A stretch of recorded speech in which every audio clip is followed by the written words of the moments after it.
बहुत धाकड़ वापसी होने वाली है आपकी। कोई धूल चाटेगा। जी हाँ, बहुत बड़ा झटका लगेगा किसी को धूल चटाने के लिए। आप तैयार हैं? एक सच आने वाला है सामने जो उसको सुनकर सबके होश उड़ने वाले हैं। हेलो एवरीवन, नमस्कार, मैं हूँ Khushboo and welcome back to my channel. कैसे हैं आप सब? जो भी न्यू व्यूवर्स चैनल पर पहली बार आए हो, चैनल से जुड़िए, सब्सक्राइब कीजिए, मेरी स्वीट सी फैमिली का हिस्सा बनिए। और यदि आज आप इस रीडिंग को क्लेम कर रहे हैं तो कमेंट सेक्शन में 111 लिख कर अपनी सहमति ज़रूर दें। कहाँ से सुन रहे हैं आप मुझे, कहाँ से देख रहे हैं, मुझे ज़रूर बताइए, मुझे बहुत प्रसन्नता होगी। फिर लेकर आई हूँ एक चैनल मैसेज आपके लिए। देखते हैं यूनिवर्स आज क्या कहना चाहते हैं आपसे, कौन से गाइडेंस मिल रहे हैं आज आपको, क्या है जो आज आपको मालूम चलेगा। चलिए रीडिंग स्टार्ट करते हैं। सबसे पहले एनर्जी की बात कर लेते हैं, कहाँ से एनर्जी आज कनेक्ट हो रही है। ऑलराइट, बहती हुई हवा, बिल्कुल हवा जैसे अचानक से छत पर जाने से जो हवा लगती है, आज उस हवा की एनर्जी कनेक्ट हो रही है। ऐसे तो एयर हर जगह है, एक बंद खाली कमरा जो बिल्कुल, जहाँ बिल्कुल हवा महसूस नहीं हो रही वहाँ भी हवा है, लेकिन नहीं, एनर्जी उस हवा की आ रही है जो अचानक खिड़की खोलते ही हमारे चेहरे पर लगती है। अचानक छत जाने पर पेड़ पौधों से जो हवा आती है, बहती हुई हवा जिसको कह ले, आज उसकी एनर्जी यहाँ कनेक्ट हो रही है। ऑलराइट, जरूर कोई खुले में बैठा है, कोई तो छत पर घूम रहा है या कोई अपने बगीचे में बैठकर आनंद उठा रहा है। ये हवा कहाँ से आ रही है इस वक्त? बहुत आनंद, बहुत आराम है इस एयर में, ये हवा में बहुत आराम है, सुकून है। और वैसे भी गर्मी का मौसम है ना? वैसे भी गर्मी का मौसम है। थोड़ी सी भी हवा अगर पेड़ पौधे की आती है तो मज़ा आ जाता है। एसी और कूलर सारे बेकार है अगर थोड़ी सी भी हवा पेड़ पौधे से आती है ना? शुभ बुध है ये, मंगल की भी एनर्जी है इसमें, और चंद्रमा भी है ये, है ना? जो सुकून हम महसूस करते हैं ना, जो ठंडक महसूस करते हैं, वो चंद्रमा है। गुण से हवा को बहुत भागों में बांटा जा सकता है। नंबर 2 वाले जो भी इस वक्त मुझसे जुड़े हुए हैं, जिनका भी जन्मदिन 2 तारीख, 11 तारीख, 20 तारीख या 29 तारीख को है, आप 2 मिलांक के हैं, चंद्रमा आपके स्वामी है, और कहीं ना कहीं एयर की एनर्जी आपसे भी कनेक्ट हो रही है इस वक्त। और 9 वालों को भी नहीं भूल सकते, क्योंकि हवा का संबंध मंगल से होता है, तो आप मंगल भी है, यानी कि जिनका भी जन्मदिन 9 तारीख, 18 तारीख और 27 तारीख है, मंगल वाले हैं आप। खूब मेहनत करने के लिए धरती पर आए हैं आप। आराम की मत सोचना, विरासत में आपको कभी कुछ बहुत सारा मिलेगा कमाया हुआ मत सोचना। अपने संघर्ष के बल पर कमाना पड़ेगा, खूब रगड़ कर मेहनत करनी पड़ेगी, लेकिन इतने रगड़ने के चक्कर में आप हीरा बन जाओगे। आप कब पत्थर से हीरा बन जाओगे आपको पता ही नहीं चलेगा।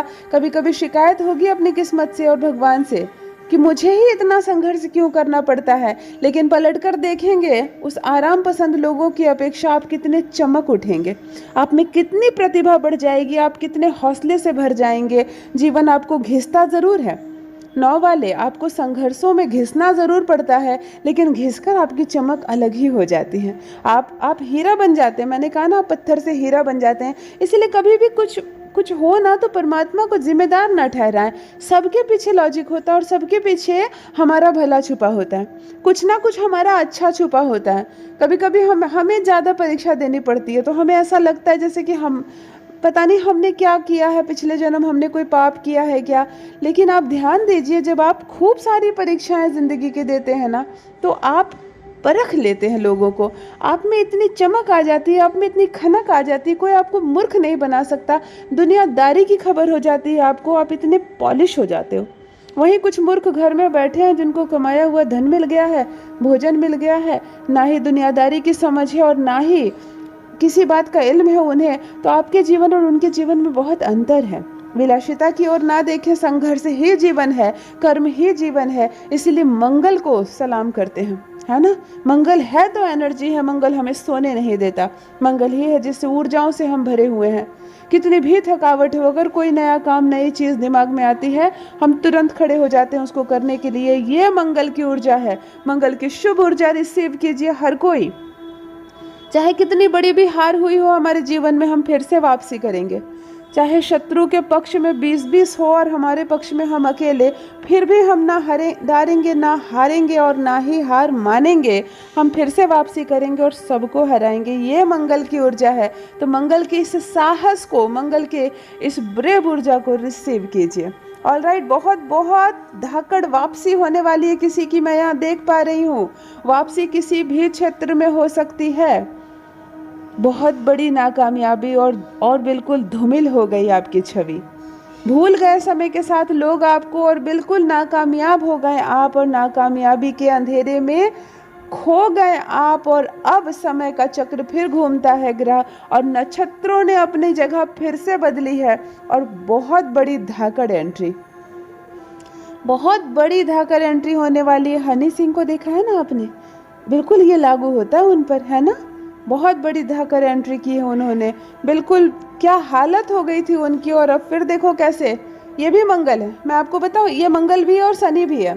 खैर उनकी बात नहीं करूंगी, आज बात करूंगी अपनी और आपकी। बहुत बड़ी धाकड़ एंट्री देख रही हूँ। ये कुछ भी हो सकता है, हो सकता है आप बहुत लंबे समय से संघर्ष कर रहे हो, किसी परीक्षा को पास करने की तैयारी कर रहे हो और थक गए हो, हार गए हो, और तैयारी बीच में ही ड्रॉप कर दी आपने। साल 1.5 साल बीत गए, आप गुमनामी के अंधेरे में खो गए, आप अपना कुछ बिजनेस करने लगे, और फिर किसी ने आपको उकसाया, तुम किस लायक हो और तुम क्या कर रहे हो। तो मैंने तैयारी छोड़ दी तो फिर से प्रारंभ करो, क्योंकि तुम्हारे भीतर क्षमता है, तुम तोड़ सकते हो उस दीवार को।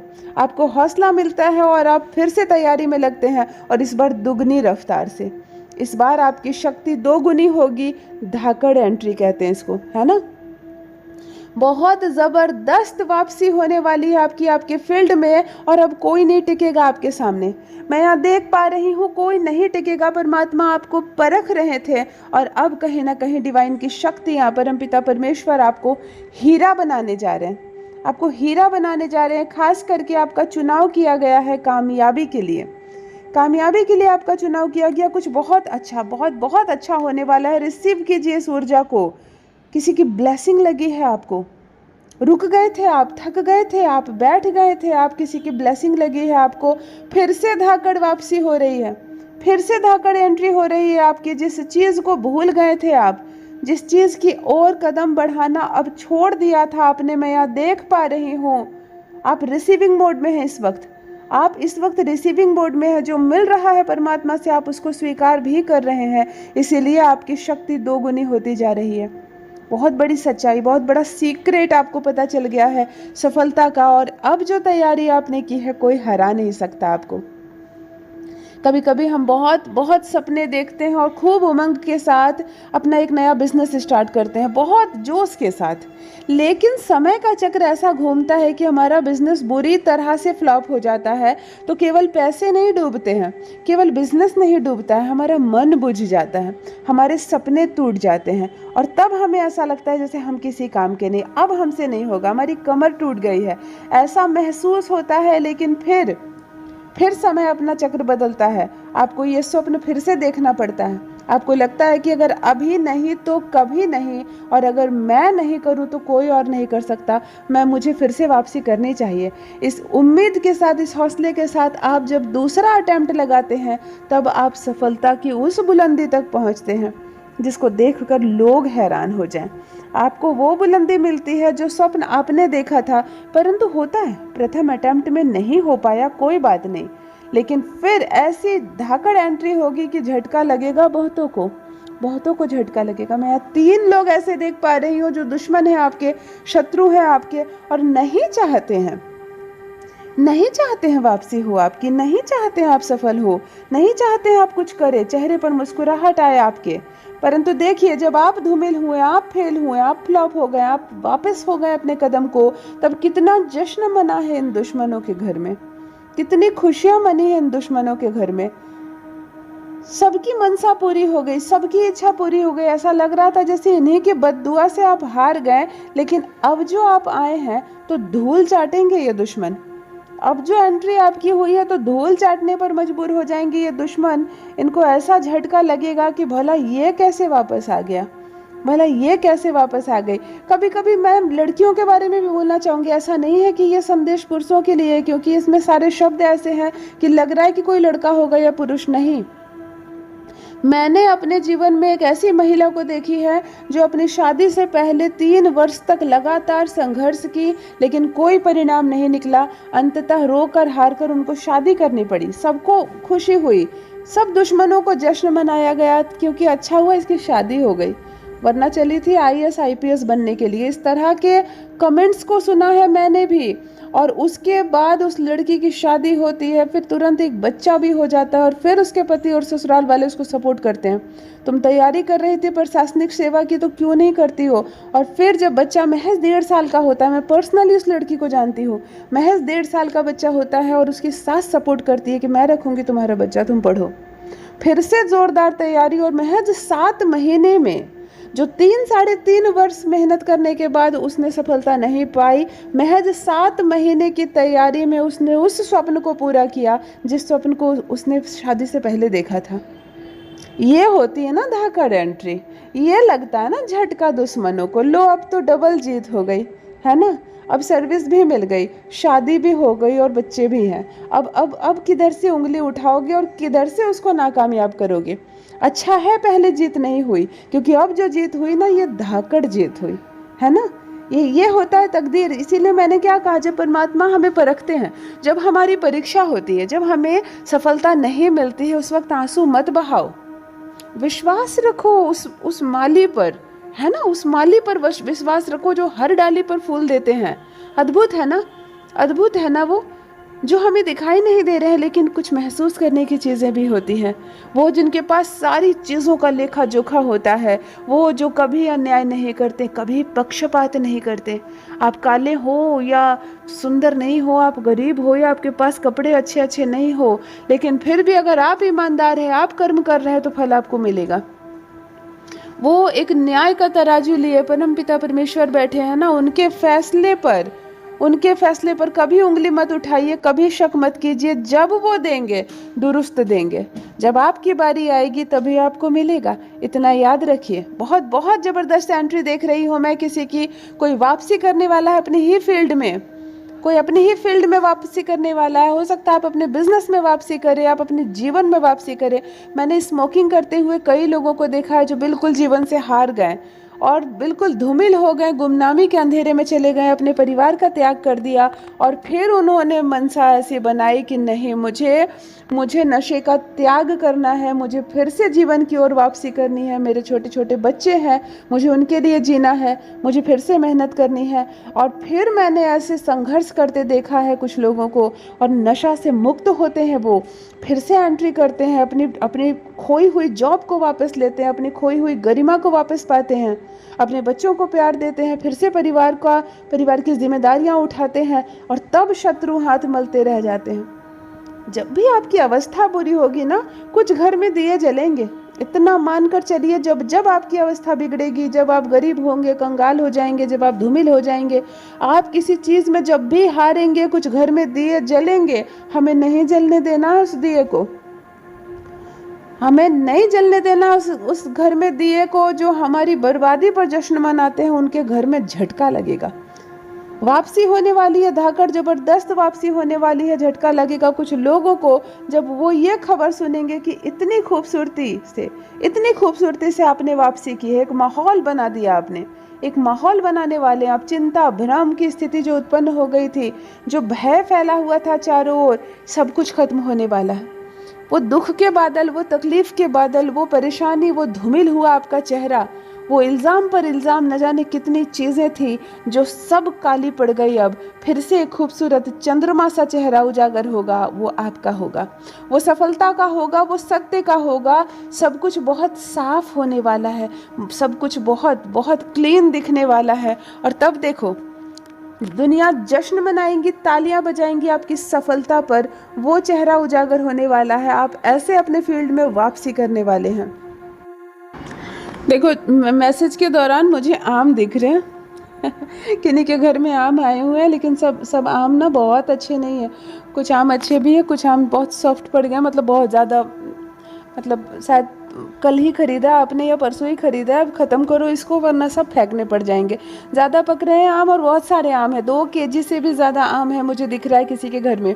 किसके घर का है ये मुझे कमेंट सेक्शन में ज़रूर बताइए। बहुत पॉजिटिव एनर्जी आ रही है। मैंगो जब दिखता है ना, कलर से ये गुरु है ना, कलर से ये गुरु है। स्वाद और जश्न मनाया जाए इसका तो ये शुक्र है ना। ये फल है, इसमें कहीं ना कहीं बुद्धि का भी गुण मौजूद है, क्योंकि पहले इसका कलर हरा होता है और बाद में ये पकता है। तो बहुत सारे ग्रहों की भी एनर्जी इससे कनेक्ट है, और फल है तो बहुत ही शुभ ऊर्जा है, गुरु की एनर्जी भी इससे कनेक्ट है। मैंगो दिख रहा है, जिनका भी घर है पॉजिटिव घर है, और जल्दी खाकर ख़त्म करो, है ना। इतने सारे मैंगो खरीदने की क्या ज़रूरत है, क्योंकि फल जब सड़ते हैं ना हमारे घर में, मेरे कहने का सिर्फ इतना ये कारण है कि इतने सारे खरीदने का क्या मतलब है, फल सड़ाना नहीं है, उतना ही खरीदो जितना खाना है, और अगर खरीद लियो तो फिर खा पी कर ख़त्म करो, नहीं खा सकते हो किसी को बुलाकर खिलाओ, किसी को बांट दो। लेकिन घर में फलों का सड़ना बैड बुद्ध होती है, मतलब बुद्ध खराब हो जाता है। तो कोशिश करो जो फल ज़्यादा पक गए हो, जो ज़्यादा तैयार हो गए, उसको पहले निकालो, उसको आज ख़त्म करो, है ना। जो अभी चलेंगे उसको कल के लिए रखो। कुछ लोग हैं बस निकाले जा रहे, खा रहे, वो देख नहीं रहे कि किसकी अवस्था बिगड़ रही है, उसके बाद जो बिगड़ जाती है उसको डस्टबिन में डाल देते हो। ऐसे बुद्ध बिगड़ता है ना, ऐसे बुद्ध बिगड़ता है। घर में फल का सड़ना, सब्जी का सड़ना सही नहीं है, बैड बुद्ध की एनर्जी कनेक्ट होगी, फिर बेवजह लड़ाई झगड़े होंगे, घर में कलह होंगे, परिवार के संबंधी ही आपस में लड़ेंगे, है ना, टेंशन होगी। ये बुद्ध जब बिगड़ता है तब होता है। तो मुझे यहाँ मैंगो दिखे, इसके पीछे कई कारण है। तो जिनका भी घर है वो भी इसको ख़त्म करें और ठीक करें अपने बुद्ध को, और जो इस वक्त मुझसे कनेक्ट है वो भी इस बात का ध्यान रखें कि फल और सब्जियाँ ना सड़े, रोटियाँ पुरानी ना हो, चींटियाँ ना लगे, उतनी ही रोटी बनाओ जितना खर्च है। बच जाए तो सबसे पहले नया खाना बनाने से पहले उसको ख़त्म करो, उसको खिला दो किसी को, ताकि वो सड़े नहीं। आपके घर में कड़ी हो गई, रोटियां चींटियां लग रही है, फेंक दी आपने कहीं, किसी के पैर पड़ गए, ये सब बुद्ध को खराब करता है। हर घर में झगड़ा है, अभी हर घर में कला है, लोग कचहरी के दरवाजे खटखटा देते हैं अपने ही भाई बहन से लड़ाई के चक्कर में। ये बुद्ध है, ये बुद्ध है। पहले गांव में किसी से झगड़े होते थे तब भी कचहरी नहीं जाते थे लोग, है ना, पंचायत बुलाते थे। आप जिसको बड़े बोलते हो, जिसको चाचा जी बोलते हो, उनको बुलाते थे फैसला करने के लिए, लेकिन कहा जाता था ये घर का मामला है। मतलब एक गांव में भी अगर एक घर का दूसरे घर से हुआ, भले ना वो एक कास्ट के है ना परिवार के, फिर भी कहा जाता था ये घर का मामला है, बाहर तक नहीं जाएगी बात, यानी कचहरी तक नहीं जाएगी बात। लो जी, अब तो घर के अंदर का भी जो मामला होगा ना, मतलब भाई भाई का जो बात होगी, उसमें भी बहस हो जाती है, तो पुलिस थाना और कचहरी की बात करते हैं। ये बुद्ध है। तो बुद्ध को हम खुद अपने घर में बिगाड़ते हैं। चावल इतना बनाते हो कि खाने पीने के बाद भी एक कटोरी बच जाती है, फिर उसको आप फ्रिज में रख देते हो, फिर अगले दिन कोई खाना नहीं चाहता, उसको आप बाहर निकाल देते हो, फिर वो खराब हो जाता है, उसको फेंक देते हो। ये बुद्ध है। हिसाब से बनाओ खाना पीना। हर एक चीज़ हमारा ग्रहों को सूचित करता है, और हमारे ग्रह हमारे ही कारण बिगड़ते हैं, हमारे ही कारण बिगड़ते हैं। तो कोशिश करो ग्रह ना बिगड़े। आधी प्रॉब्लम तो हम अपने घर के अंदर ही सॉल्व कर लें, है ना, आधी प्रॉब्लम तो हम अपने घर के अंदर ही सॉल्व कर ले, आधे ग्रहों को तो हम घर में ही बैलेंस कर ले। टेंशन की कोई बात ही नहीं है, हमें बाहर उतना परेशान होने की ज़रूरत ही नहीं है। ऑलराइट, तो ज़बरदस्त एंट्री होने वाली है किसी की, धाकड़ एंट्री होने वाली है किसी की, धूमिल हुआ चेहरा फिर से चंद्रमा की तरह कज्जल साफ नजर आएगा। इस बार आप अपने लक्ष्य की ओर दोगुनी रफ्तार से दौड़ेंगे। इस बार जो तैयारी हुई है वो पहले से भी बेहतर हुई है, तो इतना याद रखें कि परिणाम भी पहले से कहीं ज़्यादा बेहतर होगी। शत्रु धूल चाटेंगे, कुछ बहुत अच्छा होने वाला है। डिवाइन की शक्तियाँ आपका साथ दे रही है, आपको चुना ही गया है ताकि कुछ बहुत अच्छा हो। एक दबाव महसूस कर रहे थे आप, वो दबाव खत्म होता हुआ नजर आ रहा है। बहुत रिलैक्स महसूस करेंगे, शांति सुकून मिलेगा आपको। और शत्रुओं की तो हालत वैसे भी खराब हो रही है ना, आपके सामने आने के बाद उनकी हालत और ज़्यादा खराब होगी। धूल चाटेंगे वो, हार मानेंगे वो, सरेंडर करेंगे वो आपके सामने, और जीत का परचम आप लहराने वाले हो। यदि आज आप इस रीडिंग को क्लेम कर रहे हैं तो कमेंट सेक्शन में 111 लिखकर अपनी सहमति ज़रूर दें। कहाँ से सुन रहे हैं आप मुझे, कहाँ से देख रहे हैं, मुझे ज़रूर बताइए, मुझे बहुत प्रसन्नता होगी। जो भी नए भाई बहन चैनल पर पहली बार आए हो, चैनल से जुड़िए, सब्सक्राइब कीजिए, मेरी स्वीट सी फैमिली का हिस्सा बनिए। परमात्मा ने आपको बेहद खूबसूरत बनाया है, यूनिवर्स की आप एक अद्भुत रचना है, हमेशा इस बात का स्मरण रहे। Love you all my family, bye bye.